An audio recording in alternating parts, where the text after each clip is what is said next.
नमस्कार विद्यार्थी मित्रांनो. आता या व्हिडिओमध्ये पुढील पॉइंट आता पाहणार आहोत आपण. इंटरनल स्ट्रक्चर ऑफ हार्ट म्हणजेच internal structure of human heart. आपला असणार हार्ट, त्याचा असणार इंटरनल स्ट्रक्चर. मग त्यामध्ये अगोदर डायग्राम बघा. ही डायग्राम पूर्णपणे अगोदर डायग्राम बघा.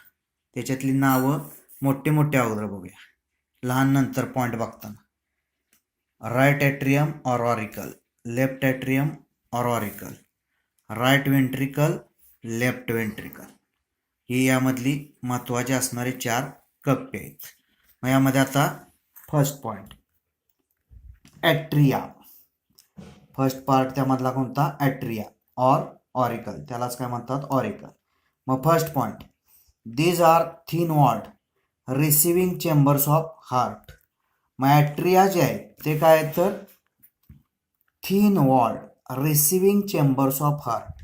मग इथं डायग्राममध्ये दिसत आहेत ते पहा, 1, 2 हे काय आहेत? ॲट्रिया और auricle. These are thin walled, त्यांचं जे वॉल असतं ते कसं असतं? पातळ असतं. Thin walled receiving chambers of heart म्हणजेच यांचं काम फक्त काय असतं? रिसिव्ह द ब्लड, फक्त ब्लड आलेलं रिसिव्ह करणं. कोण करत असतं? तर right as well as left atrium और ऑरिकल. आता next second point, these are separated from each other by inter auricular septum. मग ही दोघं जी सेपरेट झालेली डायग्राम मध्ये पहा, ही दोघं सेपरेट झालेली आहेत. राईट ॲट्रियम और ऑरिकल, लेफ्ट ॲट्रियम और ऑरिकल. म्हणजे एक ब्ल्यू कलर मध्ये, एक रेड कलर मध्ये. म्हणजे डिऑक्सिजनेटेड ब्लड अशुद्ध असणार ब्ल्यू न दाखवले, आणि ऑक्सिजनेटेड ब्लड शुद्ध असणार रेड न दाखवले. मग ही दोन जे आहेत ऑरिकल सेपरेटेड कशाने होतात? तर एक पडदा असतो सेप्टम, त्यालाच इथं नाव काय दिलंय बघा, inter auricular septum, present in between 2 auricles. म्हणजेच 2 auricles are separated by inter auricular septum. मध्ये एक पडदा असतो, त्याचं नाव काय? Inter auricular septum. त्यानं हे 2 ऑरिकल्स सेपरेट झालेले असतात. नेक्स्ट म्हणजे second point, these are separated from each other by inter auricular septum. Third point, inter auricular septum has an oval depression called fossa ovalis. It is remnant of embryonic aperture called foramen ovalis. मग inter auricular septum त्यामध्येच काय असतं? तर एक oval depression असते, इथं दाखवल्याप्रमाणे diagram मध्ये. थोडक्यात ओव्हल डिप्रेशन असते म्हणजेच लंबगोलाकार खाच. मग त्यामध्ये तिलाच काय म्हणतात? Fossa ovalis. It is a remnant of the embryonic aperture called foramen ovalis. मग एम्ब्रियोनिक अपर्चर जे आहे म्हणजे त्याचं हे काय? रेमनंट, थोडक्यात असणारा अपूर्ण वाढ झालेला एक अवयव, त्यालाच काय म्हणतात तिथं? Foramen ovalis. म्हणजे third point, inter auricular septum has an oval depression called fossa ovalis. It is a remnant of the embryonic aperture called foramen ovalis.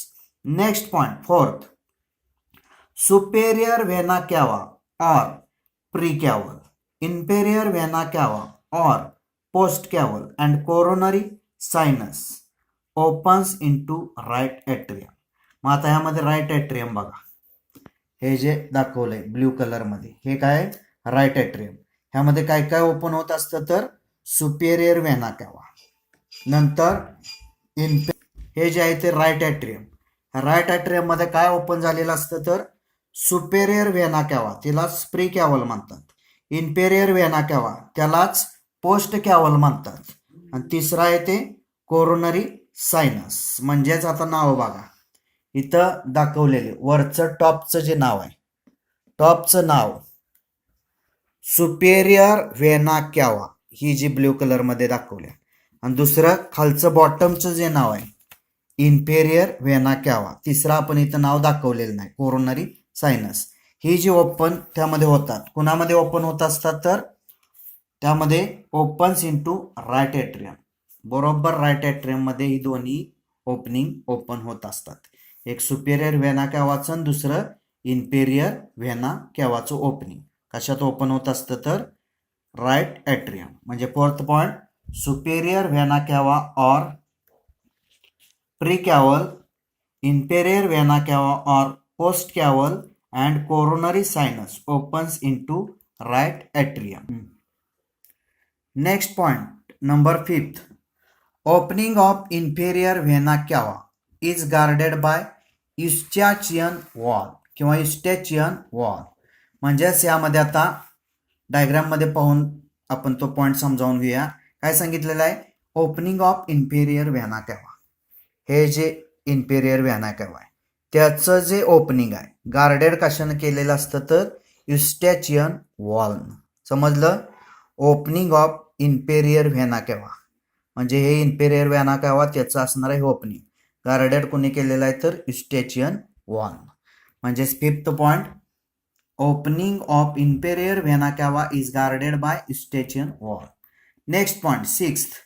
Opening of coronary sinus is guarded by Thebesian valve. आणि coronary सायनसचे जे opening असतं ते कशानं guard केलेलं असतं तर थेबेसियन वॉलनं. म्हणजे 6 point, opening of coronary sinus is guarded by Thebesian valve. म्हणजे वॉल म्हणजे झडपा, झाकणी असती, झाकणी. समजलं? आता next point, number 7th. 4 pulmonary veins opens into left atrium and these openings are without walls. मग अगोदर पल्मोनरी व्हेन्स बघूया. किती सांगितलेले आहेत? 4 पल्मोनरी व्हेन्स. मग यामध्ये आता डायग्राममध्ये बघा 4 पल्मोनरी व्हेन्स. इथंही पल्मोनरी व्हेन्स राईट दाखवले 2, नंतर इकडं लेफ्ट पल्मोनरी व्हेन्स ह्या 2 दाखवलेल्या. म्हणजेच यामध्ये यांची जी ओपनिंग आहेत 4 पल्मोनरी व्हेन्स म्हणजे ओपनिंग ऑफ 4 पल्मोनरी व्हेन्स कशात ओपन होतात तर इंटू लेफ्ट ॲट्रियम. लक्षात ठेवा.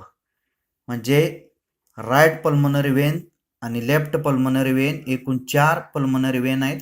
यांचं जे ओपनिंग असतं ते कुठं असतं तर लेफ्ट ॲट्रियममध्ये. And these openings are without valves. आणि ही जी 4 ओपनिंग आहेत ही कशी असतात? Without valves. म्हणजे कोणत्याही प्रकारची ह्याच्यावर झाकणी नसते, म्हणजे झडप नसते. म्हणजेच दीज 4 ओपनिंग्स विदाउट वॉल्स, कोणती झडप नसते. म्हणजे 7th point, 4 pulmonary veins opens into left atrium and these openings are without walls. Next point, number 8. Right and left atria opens into right and left ventricles by atrioventricular apertures. मग यामध्ये आता diagram बघा. काय सांगितलेलं आहे? Right and left atria opens into, कुठं open होतात तर राईट अँड लेफ्ट वेंट्रिकल. म्हणजेच त्यामध्ये right atrium opens into right ventricle, left atrium opens into left ventricle. मग ह्यामध्ये in between atria and ventricles aperture or opening is present. मग हे जी 2 असतात ॲट्रियम आणि व्हेंट्रिकल्स, यांच्यामध्ये काय असतं तर aperture or opening. This opening is called, त्या ओपनिंगला काय म्हणतात? Atrio ventricular opening or aperture. इथं मध्ये जी ओपनिंग असतात दोघांच्या मध्ये या ओपनिंगला काय म्हणतात तर ॲट्रिओ व्हेंट्रिक्युलर अपर्चर्स ऑर ओपनिंग. म्हणजेच सगळे जे पॉईंट आहेत ते MCQ साठी महत्त्वाचे आहेत, कारण ओपनिंग वरून सुद्धा MCQ पडेल किंवा वॉलवर त्या म्हणजेच कशानं गार्ड केलेलं असतं प्रत्येक ओपनिंग त्याच्यावर सुद्धा MCQ येईल. म्हणजे 8th point, right and left atria opens into right and left ventricles by atrio ventricular apertures or opening.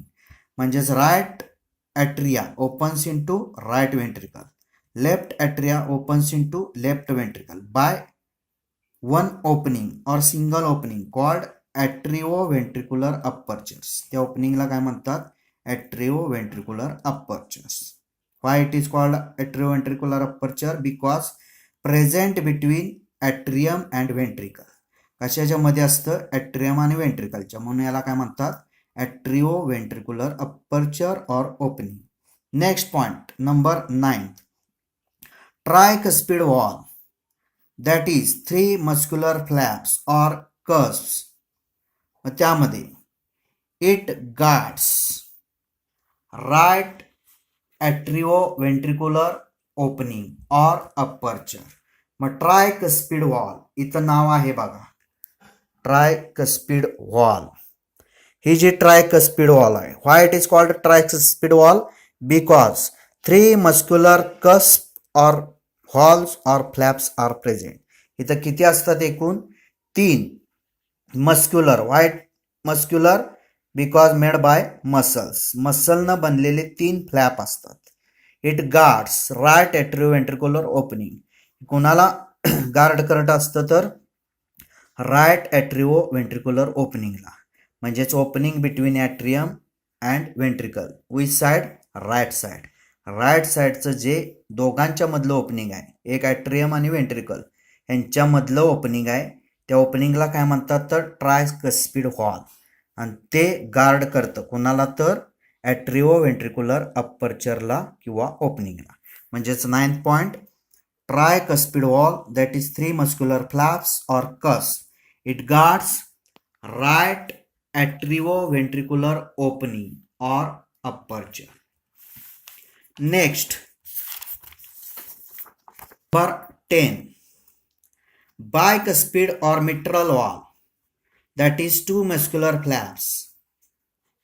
It guards left atrioventricular opening or aperture. जसं इकडं डायग्राम बघा, जसं इकडं ट्रायकस्पिड वॉल्व आहे तसं इकडं काय असतं? बायकस्पिड वॉल्व असतं. म्हणजेच तिथं मी नाव दिलेलं आहे त्याला bicuspid or mitral valve. Bicuspid किंवा कसलं वॉल्व म्हणतात त्याला? मिट्रल वॉल्व म्हणतात. मग हे जे आहे ते कुणाच्या मध्ये असतं? Present between left atrium and left ventricle. कशाच्या मध्ये असतं? लेफ्ट ॲट्रियम आणि लेफ्ट वेंट्रिकलच्या मध्यावर ओपनिंगवर ते प्रेझेंट असतं. काय? Bicuspid or mitral valve. म्हणजेच bicuspid or mitral valve, that is 2 muscular flaps. It guards left atrioventricular opening or aperture. हे कुणाला गार्ड करतं संरक्षित तर लेफ्ट ॲट्रिओव्हेंट्रिक्युलर ओपनिंग, म्हणजेच present in between 2 openings atrium and ventricle यांच्यामधलं जे ओपनिंग असतं याला गार्ड करायचं काम बायकस्पिड वॉल्व करत असते. म्हणजेच त्यामध्ये 10 point, bicuspid or mitral valve, that is 2 muscular flaps. It guards left atrioventricular opening or aperture. लक्षात ठेवा MCQला. आणि लास्ट पॉइंट यामधला नंबर 11 ॲट्रियामधला. These valves helps to maintain unidirectional flow of blood and also avoid backflow of blood. म्हणजे ही जी valve असतात tricuspid valve as well as bicuspid valve, यांचं काम काय असतं? हेल्प्स, फंक्शन यांचं काय? To maintain unidirectional flow. म्हणजेच एका डायरेक्शनमध्येच एका दिशेनंच काय केलं जातं? ब्लड फ्लो मेंटेन ठेवला जातो. And also avoid backflow of blood. म्हणजेच खाली पाठवलेलं ब्लड म्हणजे ॲट्रियममधून वेंट्रिकलमध्ये दोन्ही साईडला ते बॅकफ्लो होऊन उलट मागे येऊन हे मेंटेन करण्याचं काम कोण करत असतं? ते असणारे हॉल्स करतात, bicuspid as well as tricuspid valve. म्हणजे यांचं फंक्शन काय? Function of bicuspid and tricuspid valve. These valves helps कशाला मदत करतात? To maintain unidirectional flow of blood. एकाच डायरेक्शनमध्ये येतात, म्हणजेच ॲट्रियममधून वेंट्रिकलमध्ये. जसं राईटमध्ये आहे तसंच लेफ्टमध्ये, फक्त युनिडायरेक्शनल फ्लोच असतो. And also avoid backflow of blood. खाली गेलेलं ब्लड वेंट्रिकलमध्ये परत ॲट्रियममध्ये येऊन देत नाही. समजलं? धन्यवाद.